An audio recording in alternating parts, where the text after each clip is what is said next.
రెండవ రోజు మహానాడు చివరి తీర్మానాన్ని ప్రవేశపెట్టబోతున్నాం. సరిగ్గా సమయం ప్రకారమే 10 నిమిషాలు 15 నిమిషాలు అటు ఇటుగా కొనసాగుతూ ఉంది. ఎంతో ప్రాధాన్యమైనటువంటిది. ఒక రాజకీయ పార్టీ తన దిశను దశను భవిష్యత్తును తెలియజేసేటువంటి రాజకీయ పార్టీ తీర్మానాన్ని ప్రవేశపెట్టడానికి, చివరిగా రాజకీయ తీర్మానాన్ని ప్రవేశపెట్టడం కోసం 3 టర్ములు పార్లమెంటు సభ్యుడిగా ఉంటూ తండ్రి బాటలో ప్రజల స్వరాన్ని వినిపిస్తున్నటువంటి వ్యక్తి, పార్లమెంటులో తెలుగులోను హిందీలోను అనర్గళంగా తన మనవాదనల్ని వినిపిస్తున్నటువంటి మిత్రుడు, మన సహచరుడు శ్రీ కింజరాపు రామ్మోహన్ నాయుడు గారిని రావాల్సిందిగా కోరుతున్నాను.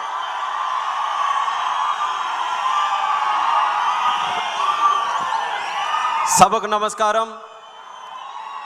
స్వర్ణాంధ్రప్రదేశ్ నిర్మాత, నిత్య శ్రామికుడు, నిరంతర స్ఫూర్తి ప్రదాత గౌరవనీయులు చంద్రబాబు నాయుడు గారికి, యువగల రథ సారథి, కార్యకర్తల గుండె చప్పుడుగా కొండంత అండగా ఉన్నటువంటి యువ నాయకుడు సోదరులు లోకేష్ అన్న గారికి, వేదికను అలంకరించినటువంటి తెలుగుదేశం పార్టీ అతర మహారథులు, కుటుంబ సభ్యులు, అలాగే కడపలో మొట్టమొదటిసారిగా జరుగుతున్నటువంటి ఈ యొక్క మహానాడు చరిత్రలో ఎల్లప్పుడూ నిలిచిపోయే విధంగా విజయవంతం చేసినటువంటి మా కార్యకర్త సోదర సోదరీమణులు అందరికీ కూడా మహానాడు వేదిక ద్వారా నా హృదయపూర్వకమైనటువంటి నమస్కారాలు మీ అందరికీ కూడా తెలియజేసుకుంటున్నాను. ఈ యొక్క రాజకీయ తీర్మానానికి ఒక ప్రత్యేకత ఉంది. ఆఖరి తీర్మానంగా ప్రతి మహానాడులో ప్రవేశపెడతాం. గతం ఒక్కసారి గుర్తు చేసుకుంటే ఇదే తీర్మానం మన తెలుగుదేశం పార్టీకి వన్నె తెచ్చినటువంటి ఒక నాయకుడు, పరమ విధేయుడుగా పనిచేసినటువంటి వ్యక్తి, చంద్రబాబు నాయుడు గారికి కుడిభుజంలా ఉన్నటువంటి వ్యక్తి, ఇటు పార్టీకి అటు క్యాడర్కి అనుసంధానం చేసుకుంటూ నిరంతరం పార్టీ కోసం ప్రతి ఒక్క ఊపిరి కూడా ఆయన పోషించినటువంటి స్వర్గీయ కింజరాపు ఎర్రన్నాయుడు గారు ఇదే రాజకీయ తీర్మానాన్ని ప్రవేశపెట్టేవారు.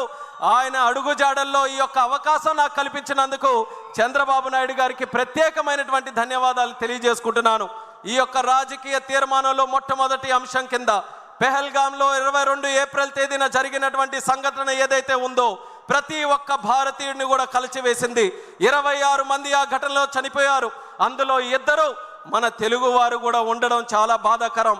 ఆ రోజు జరిగినటువంటి సంఘటన మనం అందరం కూడా తెలుసుకుంటే, ఉగ్రవాదులు కుటుంబ సభ్యులు ముందే అక్కడ ఉన్నటువంటి మగవాళ్ళని హెడ్ షాట్లో వాళ్ళందరినీ కూడా చంపి ఆ ఏడుస్తున్న కన్నీళ్లు పెడుతున్నటువంటి ఆ ఆడపడుచుల ఆడబిడ్డలు అక్కడ చూస్తుంటే, ఆ ఉగ్రవాదులు జా మోదీకో బతా అని చెప్పిన తర్వాత మన దేశ ప్రధానమంత్రి ఒక దృఢ నిశ్చయంతో, సాహసంతో, ధైర్యంతో పనిచేస్తున్నటువంటి ముఖ్యమంత్రి ఉగ్రవాదులు ఈ భారతదేశంలో ఒక కార్యక్రమం చేస్తే దాని ప్రతిఫలం ప్రతిఘటన ఏ రకంగా ఉంటుందో ఒక్కసారి ప్రపంచానికే తెలియజేయాలన్న విధంగా ఎక్కడైతే ఏ దేశంలోనైతే ఆడపడుచులు తాలూకా బొట్టు తుడిపేయాలని చూశారో ఆ బొట్టుకి న్యాయం చేయాలన్న మాటతో ఆపరేషన్ సింధూర్ అని చెప్పి 20 నిమిషాల్లో మన రక్షణ దళాలని పాకిస్తాన్ లోపలికే పంపించి అక్కడ దాక్కుంటున్నటువంటి ఉగ్రవాద స్థావరాలు ఏవైతే ఉన్నాయో 9 ఎంచి స్థావరాల్ని భూస్థాపితం చేసి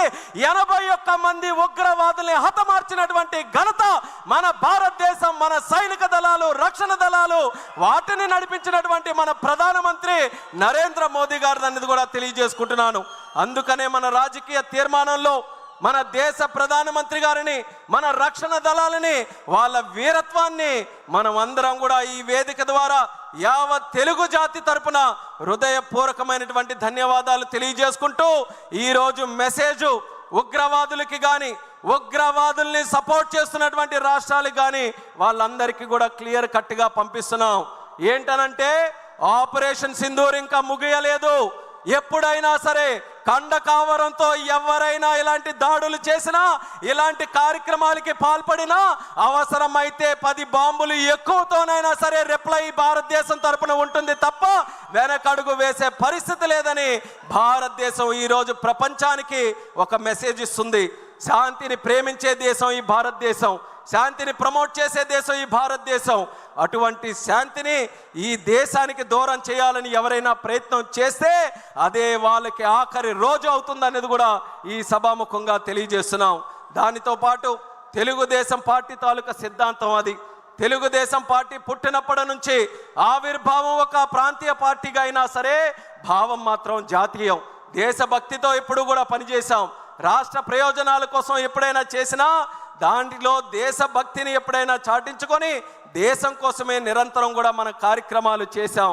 అటువంటిది కోఆపరేటివ్ ఫెడరలిజం, రాష్ట్రానికి దేశానికి ఉన్నటువంటి సత్సంబంధాలని తెలుగుదేశం పార్టీ ఎప్పుడు గౌరవిస్తూ ప్రమోట్ చేస్తూ ముందుకు నడిపించింది. అధికారంలో ఉన్న ప్రతిపక్షంలో ఉన్న చరిత్ర తీసుకుంటే తెలుగుదేశం పార్టీ మొదలైన నుంచి స్వర్గీయ విశ్వవిఖ్యాత నట సార్వభౌముడు ఎన్టీ రామారావు గారి దగ్గర నుంచి ఎన్నో కూటములు దేశ స్థాయిలో మనం ఏర్పాటు చేశాం. కేవలం ఒకే ఒక్క ఆలోచన, సామాజిక న్యాయం మనం నిరూపించాలి, అలాగే ప్రజాస్వామ్య విలువలు మనం కాపాడాలి, దేశ సమగ్రతని అలాగే ప్రజల తాలూకా భవిష్యత్తుని మంచిగా మనం ముందుకు నడిపించాలని అనేక కూటములు, వాటితో పాటు ఎంతోమంది ప్రధానమంత్రుల్ని మన తెలుగుదేశం పార్టీ తరఫున నిర్ణయించాం. అలాగే ఎంతోమంది రాష్ట్రపతుల్ని నిర్ణయించడానికి కీలకమైనటువంటి పాత్ర మన తెలుగుదేశం పార్టీ తరఫున ఇచ్చేసాం. ఒక్కసారి తెలుగుదేశం పార్టీ తాలూకా శక్తి అందరికీ కూడా ఒక్కసారి గుర్తు చేయాలనంటే, ఒక ప్రాంతీయ పార్టీలో ఉన్నటువంటి నాయకుడిని ప్రధానమంత్రి చేయాలన్నా, ఒక ముస్లిం మైనారిటీకి చెందినటువంటి వ్యక్తిని రాష్ట్రపతి చేయాలన్నా, ఒక దళితుడుగా ఈ రాష్ట్రంలో పుట్టినటువంటి వ్యక్తిని సభాపతిగా పార్లమెంటులో స్పీకర్గా నిలబెట్టాలన్నా ఆ ఘనత మన తెలుగుదేశం పార్టీకే దక్కిందని ఈ సభాముఖంగా తెలియజేస్తున్నాను.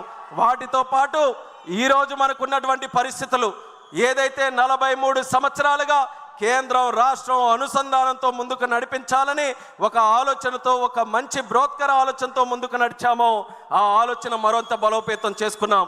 తెలుగుదేశం, బీజేపీ, జనసేన కలిసికట్టుగా రాజకీయాలకు అతీతంగా అందరి తాలూకా ఆలోచన ఒక్కటే, రాష్ట్ర ప్రయోజనాలు, దేశ సమగ్రత, వీటన్నిటిని కూడా ఒకే ఒక్క వేదిక మీదకి తీసుకొని వస్తూ ఎక్కడ ఎటువంటి అపోహలకి కానీ, ఎటువంటి ఇబ్బందులకి కానీ, ఎక్కడ ఎటువంటి సమస్యలకి కానీ తోవ లేకుండా ముగ్గురు త్రినాయకత్వంలో ఒక పక్కన చంద్రబాబు నాయుడు గారు, పవన్ కళ్యాణ్ గారు, అలాగే ప్రధానమంత్రి నరేంద్ర మోదీ గారు అందరూ కూడా కలిసికట్టుగా ఈరోజు రాష్ట్రంలో ఎన్డీఏ పాలన, కేంద్రంలో ఎన్డీఏ పాలన ఎక్కడ ఆటంకాలు లేకుండా ముందుకు కొనసాగిస్తున్నాం.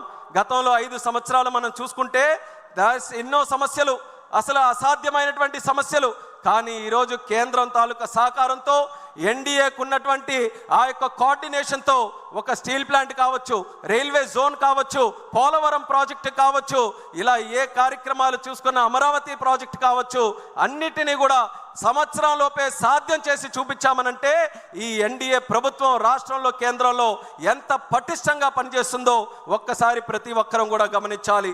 తెలుగుదేశం పార్టీ తాలూకా చరిత్ర తెలుగు వారి ఆత్మగౌరవం కోసం పుట్టినటువంటి పార్టీ, పేదల కోసం, బడుగు బలహీన వర్గాల కోసం, కార్మిక కర్షకుల కోసం, మహిళల కోసం, అలాగే వెనుకబడిన వర్గాలు, ఈ తెలుగు జాతి తాలూకా అభ్యున్నత కోసం తెలుగుదేశం పార్టీ కృషి చేసింది. అన్న నందమూరి తారక రామారావు గారు పార్టీ పెట్టినప్పుడు ఒక కొత్త నూతన వరవడికి మనం నాంది పలకాలని ఆ రోజు మొట్టమొదటిసారిగా యువకులని రాజకీయాల్లోకి ఎంకరేజ్ చేశారు, చదువుకున్న వ్యక్తులకి ఎంకరేజ్ చేశారు. పాజిటివ్ పాలిటిక్స్ ఎప్పుడు కూడా మనం చేయాలని ఆ రోజు నందమూరి తారక రామారావు గారు నాంది పలికి తెలుగుదేశం పార్టీకి కొన్ని మూల సిద్ధాంతాలతో ముందుకు నడిపించారు. ఈ రోజు వరకు మనం గర్వంగా చెప్పుకోవచ్చు, ఏ మూల సిద్ధాంతాలతోనైతే తెలుగుదేశం పార్టీ అనే మొక్క ఆ రోజు నందమూరి తారక రామారావు గారు నాటారో అదే మూల సిద్ధాంతాలని ఎక్కడా కూడా కాంప్రమైజ్ కాకుండా, రాజీ పడకుండా ఈ రోజు వరకు ఆ సిద్ధాంతాల మీదగే ముందుకు నడుస్తూ వెళ్తున్నాం. అలాగే విశ్వసనీయతని, నిబద్ధతని పార్టీలో మనం కాపాడుకుంటూ ముందుకు వెళ్తున్నాం.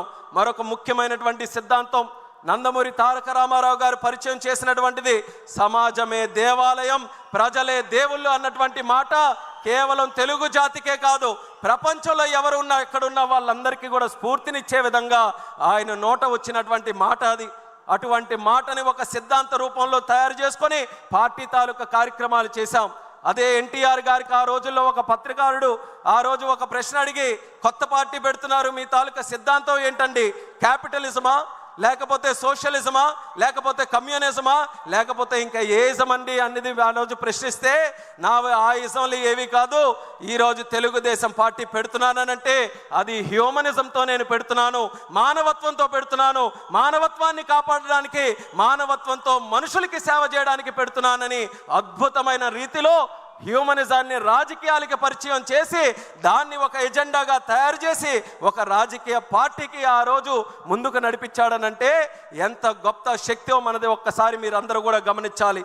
అలాగే తెలుగుదేశం పార్టీలో కేవలం మన రాష్ట్ర రాజకీయాల్లో కాదు, ప్రపంచంలో ఏం జరుగుతుంది, ప్రపంచంలో ఏ విధి విధానాలతో ప్రజలు, రాష్ట్రాలు, దేశాలు, గవర్నమెంట్స్ ముందుకెళ్తున్నాయి, ప్రతి ఒక్కటి కూడా చదువుకొని ఇన్నోవేటివ్ మెథడ్స్తో పార్టీని ముందుకు నడిపించడంలో, అలాగే రాష్ట్రాన్ని ముందుకు నడిపించడంలో ఎప్పటికప్పుడు అవన్నీ కూడా స్టడీ చేసుకుంటూ క్రెడిబుల్ లీడర్షిప్ని మనం ఎస్టాబ్లిష్ చేసుకుంటూ తెలుగుదేశం పార్టీని ఇన్నోవేటివ్గా ముందుకు నడిపించడంలో ఎక్కడా వెనకడుగు వేయకుండా మనం అందరం పనిచేస్తున్నాం.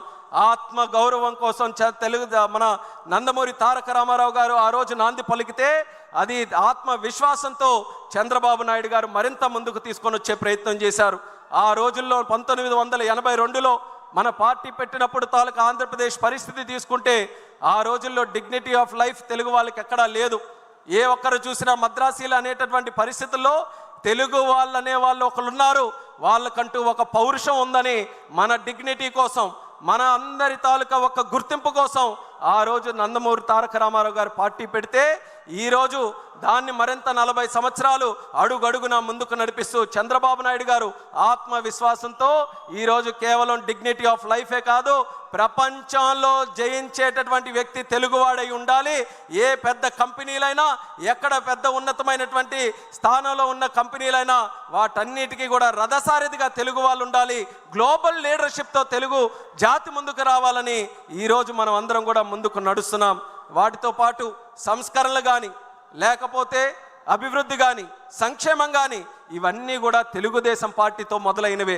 తెలుగుదేశం పార్టీ చేసినటువంటి కార్యక్రమాలు ఈ రాష్ట్రంలోనే కాదు, దేశంలో ఉన్న అనేక రాజకీయ పార్టీలు, అనేక రాష్ట్రాలు, ఆఖరికి దేశం కూడా ఆదర్శంగా తీసుకొని మన కార్యక్రమాలు వాళ్ళందరూ కూడా ముందుకు నడిపించారు. చంద్రబాబు నాయుడు గారు ఉన్నప్పుడు పెన్షన్లు కానీ, హౌసింగ్ కానీ, కిలో బియ్యం 2 రూపాయలకి, అలాగే జనతా వస్త్రం కానీ, ఐటీడీఏలు కానీ, లేకపోతే విద్యా వైద్య వ్యవస్థలో మార్పులు, గ్రామానికి రోడ్లు వేయించాలి, కరెంటు లైట్లు కల్పించాలి, అలాగే మహిళల తాలూకా హక్కులు, వెనుకబడిన వర్గాల తాలూకా రిజర్వేషన్లు, ఇలా ఎన్నో సంస్కరణలు చూసుకుంటే మొట్టమొదటిసారిగా ఈ దేశంలో ప్రవేశపెట్టింది మన తెలుగుదేశం పార్టీ అనేది కూడా మనం తెలియజేసుకోవచ్చు. తర్వాత చంద్రబాబు నాయుడు గారి తాలూకా నాయకత్వంలో ప్రజల వద్దకు పాలన, జన్మభూమి, పనికి ఆహార పథకం, డ్వాక్రా సంఘాలు, ఐటీ రెవల్యూషన్తో సైబరాబాద్ లాంటి నగరాలు, జీనోమ్ వ్యాలీ, కోవిడ్ సమయంలో వ్యాక్సిన్ ఎక్కడ తయారవుతుందో ఎవరికి తెలియని సందర్భంలో హైదరాబాద్లో ఈ మహానాయకుడు పెట్టినటువంటి జీనోమ్ వ్యాలీ కొన్ని కోట్లాది మంది ప్రజలకి కోవిడ్ నుంచి కాపాడిందనంటే అది ఒక వ్యక్తికి ఉండాల్సినటువంటి దూరదృష్టి. అలాగే హైవేస్, టెలికాం, లేకపోతే పవర్ రిఫార్మ్స్, వీటన్నిటికీ కూడా కేంద్ర స్థాయిలో ఆ రోజు ఆ రిఫార్మ్స్కి నాంది పలకడానికి చంద్రన్న తాలూకా హస్తం ఉండడానికి ఎక్కడ డౌట్ లేకుండా మనం చెప్పుకోవచ్చు. ఎయిర్పోర్టులు ఈరోజు 160 ఎయిర్పోర్ట్లు ఉన్నాయి. రేపు మే 31వ తేదీన ప్రధానమంత్రి గారి ఆధ్వర్యంలో మధ్యప్రదేశ్లో మరో 2 ఎయిర్పోర్ట్లు ఆ రోజే ప్రారంభోత్సవం చేసుకుంటున్నాం. 162 ఎయిర్పోర్ట్లు అవ్వబోతున్నాయి. ఈ దేశంలో 162 ఎయిర్పోర్ట్లు ఒకనప్పుడు ఈ పరిస్థితి ఉండేది కాదు. కానీ మొట్టమొదటిగా దేశంలో ఎయిర్పోర్ట్లు కూడా మనం నిర్మించాలి, పీపీపీ మోడల్లో ఒక పాలసీ తీసుకొని వచ్చి ఎయిర్పోర్ట్లు నడిపించాలన్నటువంటి మహానాయకుడు మన నారా చంద్రబాబు నాయుడు గారు అనేది గర్వంగా ఈ సందర్భంగా తెలియజేస్తున్నాను. ఇలాంటి ఎన్నో పథకాలకి, ఎన్నో రిఫార్మ్స్కి, ఎన్నో సంక్షేమ కార్యక్రమాలకి తెలుగుదేశం పార్టీ నాంది పలికింది. అది ఎంతటితో ఆగిపోలేదు. మన అమరావతి మీ అందరికీ కూడా దాని తాలూకా కథ అంతా కూడా తెలుసు. అమరావతి మాట్లాడితే ఎక్కువగా మనం మాట్లాడుతున్నాం 32,000 ఎకరాలు ఇచ్చారని, లేకపోతే రైతులు దానికోసం త్యాగం చేశారని, విశ్వవిఖ్యాతిగా ఉన్నటువంటి ఒక ప్రపంచ ప్రసిద్ధిగాంచినటువంటి అమరావతి కడతామని. కానీ అందులో మనం ముఖ్యంగా గుర్తుంచుకోవాల్సినటువంటి ఒక విషయం ల్యాండ్ పూలింగ్ అనే కాన్సెప్టు ప్రపంచంలో ఎక్కడా కూడా లేదు. మొట్టమొదటిసారి ఒకడు వ్యక్తి మనకి భూమి త్యాగం చేస్తున్నాడనంటే పూర్తిగా నష్టపోకుండా తిరిగి ఆ వ్యక్తి కూడా ఏదో లాభం పొందే విధంగా ఉండాలని ప్రపంచానికే ఆదర్శంగా ల్యాండ్ పూలింగ్ విధానాన్ని పరిచయం చేసినటువంటి నాయకుడు మన నారా చంద్రబాబు నాయుడు గారని తెలియజేస్తున్నాను. రివర్ లింకేజ్, నదుల అనుసంధానం ప్రాజెక్టు ఆయన రాజకీయాలు మొదలుపెట్టినప్పటి నుంచి ఆయన మైండ్లో ఉన్నటువంటి ప్రాజెక్టు. వాజ్పేయి గారితో ఎన్డీఏ ప్రభుత్వంలో ఉంటే ఎన్నో సందర్భాల్లో ఆయనతో చర్చించి నదులు అనుసంధానం, అక్కడ గంగా నది నుంచి మన కన్యాకుమారి వరకు ఉన్నటువంటి నదులన్నీ కూడా అనుసంధానం చేయాలని ఎన్నో సందర్భాల్లో కేంద్రానికి ఆ నివేదిక తీసుకొని వెళ్ళారు. అది క్రమేపీ కాలం మారుతున్న కొద్దీ మరుగున పడిపోతుంటే రివర్ లింకేజ్ ప్రాజెక్టులు మళ్ళీ మొన్న చంద్రబాబు నాయుడు గారు మోదీ గారి తాలూకా ఆధ్వర్యంలో తీసుకొని వచ్చి మళ్ళీ అది పరుగులు పెట్టించే విధంగా రివర్ లింకేజ్ ప్రాజెక్టు కూడా ఈరోజు ఊపిరిపోసినటువంటి నాదుడు మన చంద్రబాబు నాయుడు గారని తెలియజేస్తున్నాను. పాపులేషన్ మేనేజ్మెంట్ ఏ ప్రభుత్వానికైనా ఏ రాష్ట్రానికైనా గతంలో ఉండేది. జనాభా అంటే అది ఒక పెద్ద భారమని, అంత జనాభా చూసుకోవాలంటే ఎలాగని, కానీ ఆ ఆలోచన విధానంలో మార్పు తెచ్చాడు చంద్రన్న. జనాభా అంటే కేవలం భారం కాదు, అది ఒక యాసెట్ లాగా.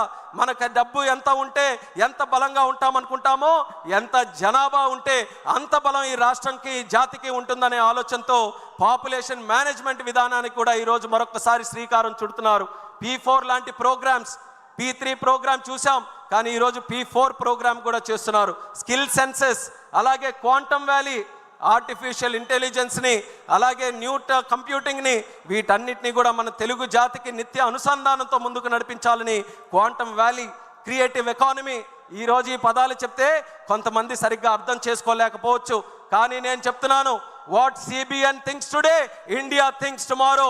చంద్రన్న ఏ ఆలోచనలతో ఈరోజు ముందుకు నడుస్తాడో రేపు దేశం మొత్తం అదే ఆలోచనల వైపు వస్తారు. ఆ నమ్మకం నాకుందని కూడా ఈ సభాముఖంగా తెలియజేస్తున్నాను. రేపు మీ ఇంటిలో రివర్ లింకేజ్ గురించి, క్వాంటమ్ వ్యాలీ గురించి, స్కిల్ సెన్సెస్ గురించి, P4 గురించి ఒక 2-3 సంవత్సరాల్లో ప్రతి ఇంటిలో కూడా చర్చ జరిగేటటువంటి అంశాలు ఈ అంశాలు. అటువంటి అంశాలకి జన్మనిచ్చినటువంటి పార్టీ మన తెలుగుదేశం పార్టీ అనేది కూడా ఈ సభాముఖంగా తెలియజేసుకుంటున్నాను.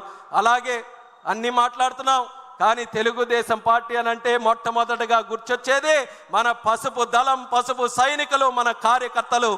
ఈ కార్యకర్తల వల్లే 43 సంవత్సరాలుగా ఎన్ని సంక్షోభాలు వచ్చినా, ఎన్ని ఆటంకాలు వచ్చినా సరే 43 సంవత్సరాలుగా మన ప్రయాణం చెక్కు చెదరకుండా ముందుకు కొనసాగుతుంది. ఏ పార్టీ అయినా కార్యకర్తలకి మనం ఉండేటటువంటి అనుసంధానం ఉందా? ఒక్కసారి గమనించండి. మన రాష్ట్రంలో ఉండే పార్టీలు చూడండి, ఇతర రాష్ట్రాల్లో ఉండే పార్టీలు చూడండి. ఎందుకనంటే నాయకులు మారినట్టే కార్యకర్తలు కూడా వేరే పార్టీలో మారిపోతారు. కానీ తెలుగుదేశం పార్టీ ఏకైక పార్టీ. తరాలు మారినా తరం మొత్తం అదే జెండాని కప్పుకుంటూ అదే కండువాతో ముందుకు నడిచే ఏకైక పార్టీ మన తెలుగుదేశం పార్టీ అని తెలియజేస్తున్నాను. అటువంటి కార్యకర్తల్ని అధినేతలుగా చేసుకొని నడిపించే పార్టీ కూడా తెలుగుదేశం తప్పితే మరెక్కడ కూడా ఏ పార్టీ కూడా ఉండదు.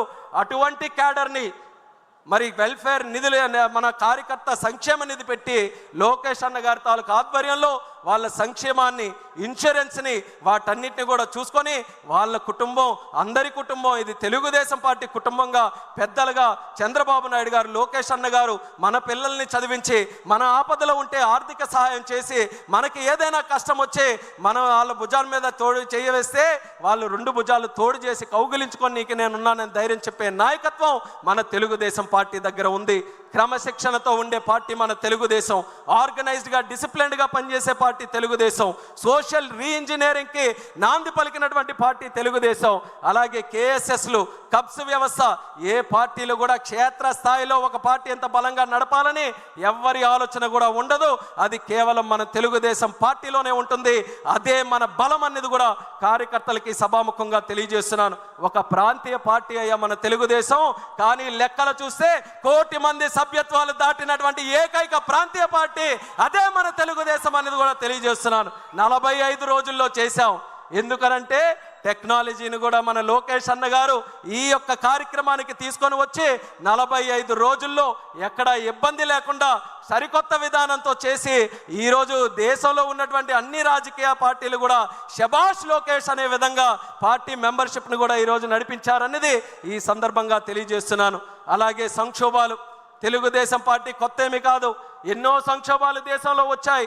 రాజకీయ సంక్షోభాలు వచ్చాయి, ప్రకృతి విపత్తులు వచ్చాయి, రాష్ట్ర సంక్షోభాలు వచ్చాయి. తెలుగుదేశం పార్టీ ఎదుర్కొన్న సంక్షోభాలు ఏ పార్టీ కూడా అన్ని సంక్షోభాలు ఎదుర్కోలేదు. అయినా సరే ఎలాంటి సంక్షోభాలు వచ్చినా ఆ సంక్షోభాలని ఎదురొట్టి మళ్ళీ విజయవంతంగా అడుగులు వేసుకుంటూ ముందుకు నడిచిన ఏకైక పార్టీ కూడా మన తెలుగుదేశం పార్టీ. ప్రకృతి విపత్తులు ఒక్కసారి గుర్తు చేసుకుందాం. ఒరిస్సాలో 99లో సైక్లోన్ వచ్చింది, చంద్రన్న హాజరై అక్కడ వాళ్ళందరికీ కూడా సపోర్ట్ చేశారు. అలాగే ఉత్తరాఖండ్లో ఫ్లడ్స్ వచ్చి తెలుగు వాళ్ళు చిక్కుకున్నారు, మనం అధికారంలో లేము, స్పెషల్ ఫ్లైట్ వేయించి అక్కడ చిక్కుకున్నటువంటి తెలుగు ప్రజల్ని తిరిగి సురక్షితంగా వాళ్ళ ఇంటికి తీసుకొని వచ్చాడు. యుక్రెయిన్లో వార్ జరిగింది, తెలుగు వాళ్ళందరూ కూడా డాక్టర్లు చదువుకోవాలని చాలామంది యువకులు అక్కడ ఉండిపోతే వాళ్ళందరితో నేరుగా మాట్లాడి కేంద్ర ప్రభుత్వంతో సంప్రదింపులు చేసి క్షేమంగా తిరిగి రావడానికి చంద్రన్న ఆధ్వర్యంలో తెలుగుదేశం పార్టీ పనిచేసింది. ఇక హుదూద్ అంటారా, కోవిడ్ అంటారా, లేకపోతే మొన్న బుడుమూరులో వచ్చిన విజయవాడ వరదలు అంటారా, ఎలాంటి సంఘటనలు మన ప్రజలకి ఆపత్తుగా వచ్చినా సరే వాళ్ళ ఒక్క పిలుపుతో మొట్టమొదటి అడుగు వేస్తూ ప్రజలతో స్పందిస్తూ ముందుకు నడిచినటువంటి పార్టీ మన తెలుగుదేశం పార్టీ. అలాగే రాజకీయ సంక్షోభాలు 1985లో ఎన్టీఆర్ గారిని దెబ్బ కొట్టాలని, అలాగే 2004లో మనం ఓడిపోయిన తర్వాత అప్పుడు దెబ్బ కొట్టాలని, 2009లో డీలిమిటేషన్ అయితే అప్పుడు దెబ్బ కొట్టాలని, 2014లో బైఫర్కేషన్ జరిగితే అప్పుడు దెబ్బ కొట్టాలని, ఈరోజు రాజకీయంగా కూడా ఎన్నో సంక్షోభాలు తెలుగుదేశం పార్టీ ముందు గోడల్లాగా కట్టినా గోడల్ని సైతం కూల్చుకుంటూ ముందుకు వెళ్ళినటువంటి సైన్యం బలగం మన తెలుగుదేశం పార్టీ దగ్గర ఉందని కూడా తెలియజేస్తున్నాను.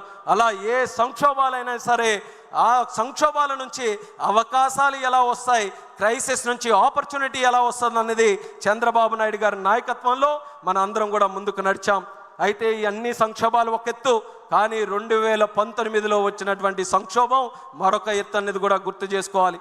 23 మంది ఎమ్మెల్యేలు, 3 ఎంపీలు, ఆ స్థాయిలో ఓటమి మనం ఎప్పుడు కూడా పాలవ్వలేదు. అయినా చాలామంది రాసేశారు ఇంకా తెలుగుదేశం పార్టీ పని అయిపోయిందని. అటువంటిది ఆ తెలుగుదేశం పార్టీలో 5 సంవత్సరాలు చిత్రహింసలు పెట్టినా, జైలు చుట్టూ తిప్పించినా, కోర్టుల చుట్టూ కేసులు పెట్టించినా, ఆర్థికంగా ఇబ్బంది పెట్టినా, మానసికంగా వేధించినా, వీరత్వంతో పోరాడినటువంటి వ్యక్తిత్వం మన తెలుగుదేశం పార్టీకే సొంతం అనేది కూడా ఈ సందర్భంగా తెలియజేస్తున్నాను. గత 5 సంవత్సరాల పరిపాలన ఎలా జరిగిందో ఒక్కసారి గుర్తు చేసుకుందాం. ఆ రోజు ప్రజా వేదిక కోల్చడంతో మొదలైనటువంటిది. అలాగే 3 రాజధానులని మాయ చేసి అందరికీ ముంచేశాడు. అలాగే ప్రశ్నిస్తే ప్రాణాల మీదకి తెచ్చుకునే పరిస్థితి ఆ రోజు ఏర్పాటు చేశాడు. చెట్లు కూడా నరికేశాడు. బాదుడితో ధరలు పూర్తిగా పెంచేశాడు. అలాగే దళితులు తాలూకా డెడ్ బాడీలు డోర్ డెలివరీ చేసేటటువంటి నీచాతి పరిస్థితి మన రాష్ట్రంలో తీసుకొని వచ్చాడు. బూతులతో అసెంబ్లీని భ్రష్టు పట్టించాడు. ఇక దోపిడీ విషయానికి వస్తే కేంద్ర నిధుల్లో దోపిడీ, గిరిజన నిధుల్లో దోపిడీ, ల్యాండ్లో దోపిడీ, శాండ్లో దోపిడీ, మైనింగ్లో దోపిడీ. ఎంత నీచ నికృష్ట ప్రభుత్వం కాకపోతే కల్తీ లిక్కర్ తయారు చేసి పేదవాళ్ళతో తాగించి వేల కుటుంబాలని పెద్ద దిక్కు లేకుండా చేసి వేల కోట్ల రూపాయలు దోచుకొని మళ్ళీ తిరిగి అదే లిక్కర్ మీద ఆ రోజు అప్పు కూడా సంపాదించుకోవాలన్నటువంటి అత్యంత దుర్మార్గుడు గతంలో ఉన్నటువంటి ముఖ్యమంత్రి అనేది కూడా ఈ సభాముఖంగా గుర్తు చేస్తున్నాను. అయినా సరే అన్ని అరాచకాలకు పాల్పడి అన్ని కార్యక్రమాలు చేసినా ఆయనకి అహం తగ్గలేదు, ఆయనకి కక్ష తీరలేదు. అందుకనే జరగరానిది కూడా చేశాడు. ఎవ్వరు ఊహించలేనిది నిప్పు మీద చెయ్యవేశాడు. చంద్రబాబు నాయుడు గారి తాలూకా నాయకత్వాన్ని ప్రశ్నించే విధంగా అక్రమ కేసు పెట్టి 56 రోజులు జైల్లో పెట్టించాడు. అది ఆయన చేసినటువంటి అతి పెద్ద తప్పు. చంద్రబాబు నాయుడు గారిని రాజకీయంగా నువ్వు అరెస్ట్ చేశావు, ఏదో తెలుగుదేశం పార్టీ వాళ్ళే కదులుతారనుకొని నువ్వు అరెస్ట్ చేశావు. కానీ చంద్రన్న మీద చెయ్యవేసిన తర్వాత 70 దేశాలలో లక్షల మంది కార్యకర్తలు తెలుగు జాతి అంతా కూడా కదలి వచ్చి ఆయన తెలుగుదేశం నాయకుడు కాదు, తెలుగు జాతికి నాయకుడని దేశానికి ప్రపంచానికే నిరూపించింది మన తెలుగు జాతి అనేది కూడా ఈ సభాముఖంగా తెలియజేసుకుంటున్నాను. ఆ దెబ్బతో మట్టి కరిచి మీ అందరి తాలూకా సహకారం, మీ అందరి పోరాటంతో 2024 ఎన్నికల్లో ఊహకు అందని విధంగా 94% స్ట్రైక్ రేటుతో ఒకే ఒక్క ప్రభుత్వం ఈ దేశంలో గెలిచింది. అది మన కూటమి ప్రభుత్వం. దానికి కార్యకర్తలకి, పైనున్నటువంటి నాయకులకి అందరికీ కూడా ఎన్నో కేసులు పెట్టుకొని కుటుంబాలను పోగొట్టుకొని ఎన్నో త్యాగాలు చేసినటువంటి ప్రతి ఒక్కరికి కూడా ఈ మహానాడు వేదిక ద్వారా అందరికీ పాదాభివందనం తెలుగుదేశం పార్టీ కుటుంబ సభ్యులందరికీ కూడా తెలియజేసుకుంటున్నాం. అయితే మనం అనుకున్నటువంటి లక్ష్యం సాధించాం, ప్రభుత్వం ఏర్పాటు చేశాం. కానీ ఇంతటితో ఆగిపోయే ప్రయాణం కాదు తెలుగుదేశం పార్టీది. 43 సంవత్సరాల చరిత్ర అంటున్నాం, అంతటితో సాటిస్ఫై అవ్వలేదు. 40 సంవత్సరాల మరొక చరిత్రకు మనం నాంది పలకాలి. అది మన యువ నాయకుడు నారా లోకేష్ అన్న గారి తాలూకా ఆలోచన. ఆయన ఆధ్వర్యంలో 6 శాసనాలు ఈ మహానాడు ద్వారా మనకు పరిచయం చేశారు. యువశక్తికి మళ్ళీ పిలుపునిస్తున్నా. ఆ రోజు యువశక్తి అంతా భయంతో జగన్ పరిపాలనలో ఉంటే ఆ రోజు ఎవరు కూడా మాట్లాడడానికి ఎవరు కూడా ముందుకు రాని సమయంలో ఒక యువకుడు బాధ్యత తీసుకున్నాడు. రాష్ట్రం కోసం, మన జాతి కోసం, మన యువత కోసం వాళ్ళ గలం ముందుకు రాపోయినా ముందు నా గలాన్ని తోడు చేస్తానని యువగలంతో అడుగులు వేసుకుంటూ కర్రలు పెట్టినా, గోడలు నిర్మించినా, కుర్చీలు నాగినా, వేదికలు కూర్చినా మడం తిప్పనటువంటి పౌరుషంతో యువగలం 3000 కిలోమీటర్లు దేశ రాజకీయ చరిత్రలో ఆ వయసులో యువ నాయకుడుగా ఏ ఒక్కరు కూడా చేయనటువంటి పాదయాత్ర మన లోకేష్ అన్న గారు చేసి యువతలో సరికొత్త స్ఫూర్తి నింపాడు. కొత్తగా యువకులకు అందరికీ కూడా రాజకీయాల్లో రావడానికి ఆసక్తి చూశారు. యువగలం చూస్తే తెలియనటువంటి ఒక స్ఫూర్తి, మేము కూడా రాజకీయాల్లోకి రావాలి, తప్పు మీద మేము ప్రశ్నించాలి అన్న లోకేష్ అన్నగారితో మేము కూడా నడవాలని ఆయనతో పాటు సంకల్పం జోడించి అన్నగారి యువగలం యాత్ర చరిత్ర తిరగ రాసే యాత్రగా యువకులందరూ కూడా ముందుకు వచ్చి నడిపించారు. అటువంటి నాయకుడు, యువ నాయకుడు ఈరోజు ప్రజలు నచ్చినటువంటి నాయకుడిగా ఎదిగాడు, ప్రధాని మెచ్చినటువంటి నాయకుడిగా ఎదిగాడు మన నారా లోకేష్ గారు. ఆయన దగ్గర పనిచేయడం నాకు ఎంతో గర్వంగా ఉందనేది కూడా తెలియజేస్తున్నాను. మరొక విషయం కూడా చెప్పాలనంటే, మంగళగిరిలో ఓడిపోతే అందరూ కూడా ఇంకెక్కడ ఎందుకండి వేరే దగ్గరికి వెళ్ళాలనంటే, అలాంటి నాయకుడు, అలాంటి కుటుంబం, అలాంటి పార్టీ నాది కాదు. ఎక్కడ ఓడిపోయానో అక్కడ వడ్డీతో సహా ఓట్లేయించి గెలిపిస్తానని 91,413 ఓట్లతో అజారిటీ సాధించి గెలిచినటువంటి యువ నాయకుడు మన లోకేష్ అన్న గారని ఈ సందర్భంగా తెలియజేస్తూ, ఆయన యువగలంతో ఏ స్ఫూర్తినైతే అందించాడో పార్టీకి, కానీ ఆ స్ఫూర్తితో మన చంద్రబాబు నాయుడు గారు కూడా ఈ ఎంతోమంది 60 మందికి పైగా యువకుల్ని ఈరోజు ఎమ్మెల్యేలుగా తయారు చేశారు. ఎంతో కాలం నుంచి చూస్తున్న యువకులు ఎప్పుడు వస్తారని లోకేష్ అన్న గారి తాలూకు అడుగులతో పార్టీలో కూడా ఈరోజు యువత పెద్ద ఎత్తున, దేశం పార్లమెంటులో తెలుగుదేశం పార్టీ 16 మంది ఎంపీలు, అన్నిటికంటే చిన్న వయసులో ఉన్నటువంటి party, youngest party in parliament మన తెలుగుదేశం పార్టీ అని కూడా తెలియజేస్తున్నాను.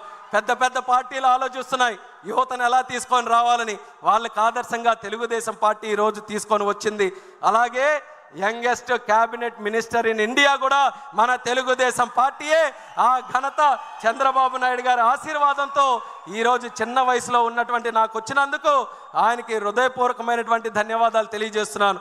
12 సంవత్సరాల క్రితం 2013లో హైదరాబాద్లో మహానాడు జరిగితే తెలిసి తెలియని వయసులో ఇదే వేదిక మీద మాట్లాడి చంద్రబాబు నాయుడు గారి తాలూకు ఆశీస్సులు పొందితే 12 సంవత్సరాల తర్వాత ఒక యువకుడిగా కేంద్ర మంత్రి చేశాడనంటే ఆ ఆలోచన చంద్రబాబు నాయుడు గారిది అనేది మళ్ళీ తెలియజేసుకుంటూ, ఇది కేవలం మంత్రుల వరకు, ఎమ్మెల్యేల వరకు మిగిలిపోకూడదు. కార్యకర్తల స్థాయి నుంచి, ప్రజల స్థాయి నుంచి యువత ముందుకు రావాలి. అందుకనే అన్న ఇచ్చినటువంటి 6 శాసనాలు ఏవైతే ఉన్నాయో ఈ రాజకీయ తీర్మానంగా ప్రస్తావిస్తున్నాం మీ అందరికీ కూడా. ఆ 6 తీర్మానాలు మనకు 6 ఆయుధాలు. ఆ 6 ఆయుధాలు మనకి దిక్సూచి.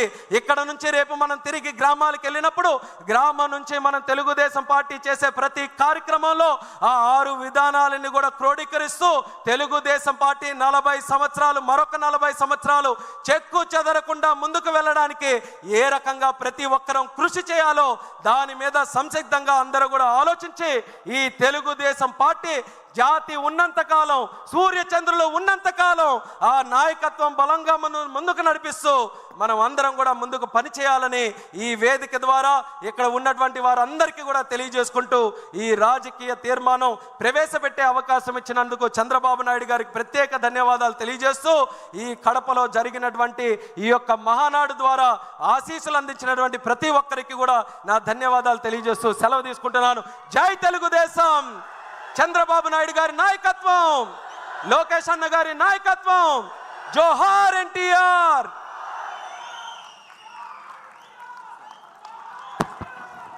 తన అద్భుతమైనటువంటి ప్రసంగంతో మనలందరినీ ఆకట్టుకున్నటువంటి యువమిత్రుడికి ధన్యవాదాలు తెలియజేసుకుంటూ, ఇదే తీర్మానం